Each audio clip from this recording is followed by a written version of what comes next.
ಮಳೆ ಹೆಚ್ಚಾದ ಹಿನ್ನೆಲೆ ಆಲೂರು ಬಿಕ್ಕೋಡು ಮುಖ್ಯ ರಸ್ತೆ ಕೆಸರು ಗದ್ದೆಯಂತಾಗಿದ್ದು ರಸ್ತೆ ಮಧ್ಯೆ ಸಸಿ ನೆಟ್ಟು ಸ್ಥಳೀಯರು ಆಕ್ರೋಶ ವ್ಯಕ್ತಪಡಿಸಿದ್ದಾರೆ. ಸರ್ಕಾರದ ನಿರ್ಲಕ್ಷ್ಯಕ್ಕೆ ಹಾಗೂ ಎತ್ತಿನಹೊಳೆ ಅಧಿಕಾರಿಗಳಿಗೆ ಚೀಮಾರಿ ಹಾಕಿದ್ದು ಕುಸಿಯುವ ಹಂತದಲ್ಲಿರುವ ಎತ್ತಿನಹೊಳೆ ಕಾಮಗಾರಿ ಯೋಜನೆಯ ಬಗ್ಗೆ ಅಧಿಕಾರಿಗಳು ಗಮನ ಹರಿಸದೆ ನಿರ್ಲಕ್ಷ್ಯ ತೋರಿಸುತ್ತಿದ್ದಾರೆ. ದಿನನಿತ್ಯ ನೂರಾರು ವಾಹನಗಳು ಸಂಚರಿಸುತ್ತಿದ್ದು ವಾಹನ ಸವಾರರು ಪರದಾಡುವ ಸ್ಥಿತಿ ನಿರ್ಮಾಣವಾಗಿದೆ ಎಂದು ಅಧಿಕಾರಿಗಳಿಗೆ ಇಡೀ ಶಾಪ ಹಾಕಿದ್ದು ಕೂಡಲೇ ರಸ್ತೆ ಸರಿಪಡಿಸದಿದ್ದರೆ ರಸ್ತೆ ತಡೆದು ಪ್ರತಿಭಟನೆ ಮಾಡುವುದಾಗಿ ಎಚ್ಚರಿಕೆ ನೀಡಿದರು.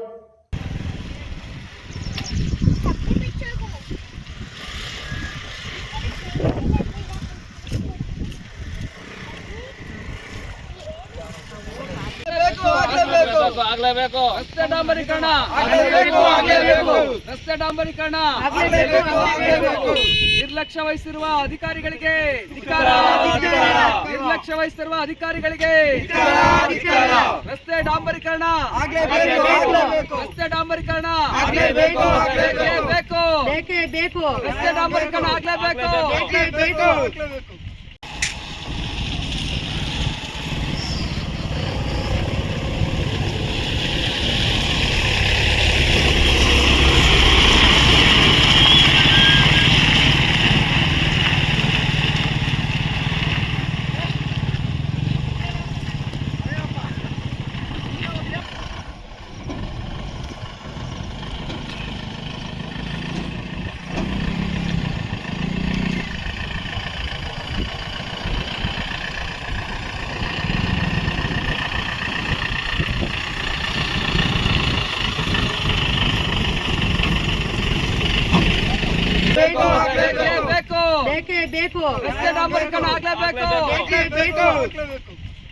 ನಾವಿಲ್ಲಿ ಸ್ಥಳೀಯರು ಈ ಪ್ರಾಜೆಕ್ಟ್ ಸ್ಟಾರ್ಟ್ ಆಗಿ 2014 ಶುರುವಾಗಿದ್ದು ಅವತ್ತಿಂದ ನಾವು ಇಲ್ಲಿ ಕಷ್ಟ ಅನುಭವಿಸ್ತಿದ್ದೀವಿ. ಮೊದಲು ಸುತ್ತಾಡಿ ಹಳ್ಳಿ ಮೇಲೆ ಕಳಿಸ್ತಾ ಇದ್ರು. ಈಗ ಇದನ್ನ ಈ ಮಣ್ಣಿ ಗೊಚ್ಚೆ ಮಾಡಿಟ್ಟಿದ್ದಾರೆ. ಇಲ್ಲಿ ಜನಗಳು ತಿರುಗಾಡೋಕ್ಕಾಗ್ತಿಲ್ಲ. ಹೆಂಗಸರು ಮಕ್ಕಳು ನಡೆದುಕೊಂಡು ತಿರುಗಾಡಬೇಕು. ವರ್ಷ ಇಡೀ ಇದೇ ಥರ ಪ್ರಾಬ್ಲಮ್ ಇದು. ಕೇಳಿದ್ರೆ ಯಾವಾಗ ಸಹ ಮಣ್ಣು ಹಾಕ್ತಾರೆ. ನಮಗೆ ಇದು ಅರ್ಜೆಂಟು ರೋಡ್ ಆಗಬೇಕು. ಟಾರ್ ರೋಡ್ ಆಗತ್ತಂಗೆ ನಾವು ಸುಮ್ಮನೆ ಸ್ಟ್ರೈಕ್ ಮಾಡ್ತೀವಿ ಅಷ್ಟೇ. ತುಂಬ ಗಲಾಟೆ ಆಗುತ್ತೆ. ನಮ್ಮ ಮುಂದಕ್ಕೆ ಇದು ಮಾಡಿಕೊಡ್ಲಿಲ್ಲ ಅಂದರೆ ಅರ್ಜೆಂಟಿಗೆ ತುಂಬ ಗಲಾಟೆಗಳಾಗ್ತಾವೆ. ಇಲ್ಲಿ ನಾವು ತುಂಬ ದಿವಸದಿಂದ ಹೇಳ್ತಾ ಇದ್ದೀವಿ. ವರ್ಷ ಇಡೀ ಇದೇ ಮಾಡ್ತಾರೆ. ಮಳೆಗಾಲದಲ್ಲಿ ಭಾರಿ ಕಷ್ಟ ಆಗುತ್ತೆ ಇಲ್ಲಿ ತಿರುಗಾಡೋಕ್ಕೆ. ಇಲ್ಲಿ ತಿರುಗಾಡಕ್ಕೆ ಆಗಲ್ಲ. ವೆಹಿಕಲ್ಸ್ಗಳು ತುಂಬ ಕಷ್ಟ ಆಗ್ತಿದೆ. ಎಲ್ಲ ಬೈಕ್ನಲ್ಲಿ ಬೀಳ್ತಾರೆ. ಹೆಂಗಸರು ಮಕ್ಕಳು ತಿರುಗಾಡಕ್ಕಾಗ್ತಿಲ್ಲ. ಸ್ಕೂಲ್ ಮಕ್ಕಳಿಗೆ ತೊಂದರೆ ಆಗ್ತಿದೆ. ಮೊದಲೇ ಮಳೆಗಾಲ ಇರೋದ್ರಿಂದ ಭಾರಿ ಕಷ್ಟ ಅನುಭವಿಸಬೇಕಾಗಿದೆ. ತುಂಬ ಶೀಘ್ರವಾಗಿ ಕೆಲಸ ಆಗಬೇಕು ನಮಗೆ. ಇಲ್ಲಾಂದ್ರೆ ಮುಂದಿನ ದಿನಗಳಲ್ಲಿ ಗಲಾಟೆ ಆಗುತ್ತೆ.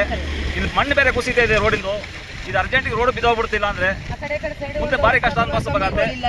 ಯಾರಾದ್ರೂ ಸ್ಥಳೀಯ ಬೇಗ ಇದನ್ನು ಮುಗಿಸ್ಕೊಡ್ಬೇಕು. ಇಲ್ಲಾಂದ್ರೆ ಮುಂದೆ ಹೋರಾಟ ಆಗುತ್ತೆ. ಇದರ ಬಗ್ಗೆ ರೋಡ್ ಸೈಡ್ ಮನೆ ನಮ್ದು. ಇಲ್ಲಿ ಎದ್ದು ಬಿದ್ದು ನಾವು ಇದೇ ವೆಹಿಕಲ್ಸ್ ಅಲ್ಲಿ ಓಡಾಡಬೇಕು. ಇಲ್ಲೇ ತಿರುಗಾಡಬೇಕು. ಗಾಡಿಗಳೆಲ್ಲ ಓಡಾಡ್ತಿರ್ತವೆ. ಇಲ್ಲಿ ಸುಮಾರು ಬೈಕ್ಗಳೆಲ್ಲ ಬಿದ್ದು ಸಖತ್ ಏಟ್ ಮಾಡಿಕೆ ಹೋಗಿದ್ದಾರೆ. ಇಲ್ಲಿ ಮಕ್ಕಳು ಕಾರ್ಮೆಂಟಿಗೆಲ್ಲ ಕಳಿಸ್ಬೇಕು. ಸಖತ್ ಹಿಂಸೆ ಆಯ್ತು. ನಾವೆಲ್ಲ ತಿರುಗಾಡಕ್ಕಾಯ್ತಿಲ್ಲ. ಚಿಕ್ಕ ಮಕ್ಳುಗಳಿಗೆ ಓಡಾಡಕ್ಕಾಗಲ್ಲ. ದನ ಹೊಡೆಯೋಕ್ಕಾಗಲ್ಲ. ಸಖತ್ ತೊಟ್ಲಾಗಿದೆ ಇಲ್ಲಿ. ಆ ಕಡೆ ಈ ಕಡೆ ಸೈಡು ಕಂಬಿಗಳು ಎಂಥದ್ದು ಇಲ್ಲ. ಒಂದು ಕಾಂಕ್ರೀಟ್ ರೋಡ್ ಮಾಡ್ತಿಲ್ಲ. ಸಖತ್ ಪ್ರಾಬ್ಲಮ್ ಆಗಿದೆ ಇಲ್ಲಿ.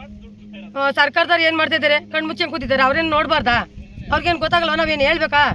ಅವ್ರ ನಮ್ಮ ಕೈಲಿ ಏಳ್ಸ್ಕೆ ಮಾಡಿಸ್ಬೇಕಾಗಿಲ್ಲ. 10 ವರ್ಷದಿಂದ ಗಾಡಿ ಮಾಡ್ತಿದ್ದು ರೋಡ್ ಮಾಡಿಸ್ಬೇಕಾ? ಇದು ರೋಡ್ ಹೋಗ್ಲಿ ಅವರು.